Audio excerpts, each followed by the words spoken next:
Gospel reading this week continues on from the reading that we heard last Sunday. So last Sunday, Jesus was teaching his disciples and telling them about the passion that he was about to undergo.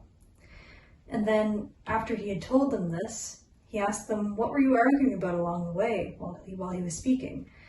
And they had been arguing about which one of them was the greatest.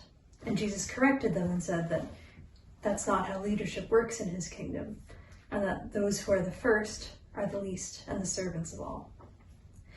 This week we pick up our gospel from the very next verse where we left last week, and it seems apparent to me that the disciples haven't quite learned this lesson yet. So after he finished teaching the disciples, John said to him, "Teacher, we saw someone casting out demons in your name, and we tried to stop him because he was not following us." So to me, this sounds like coming from much of the same place that last week's problem came from. They were arguing among themselves about who has the most authority, who has the most power, who's the greatest. And here they see other people who are doing deeds of power in Christ's name.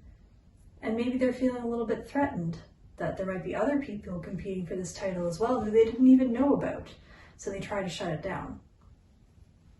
The first reading this Sunday also talks about a very similar theme, and kind of the two are very connected. So in the first reading from the book of Numbers, the Lord gives the spirit of prophecy to a bunch of the elders, and they're outside of the camp in a space that's where they're supposed to prophesy and doing that. But two of them, Eldad and Medad, don't leave the camp, and yet they still receive the power of prophecy, and they're prophesying within the camp. And there again, some of the people and Joshua, Moses' assistant, they get upset and they go and tell Moses, "You have to stop them." And Moses shuts that down and he says, "Are you jealous for my sake? I wish that all of the Lord's people were prophets. Wish that he would give the spirit of prophecy to everyone."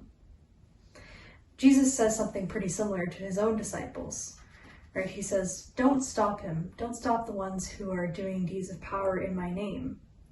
No one who does a deed of power in my name will be able soon afterward to speak evil of me.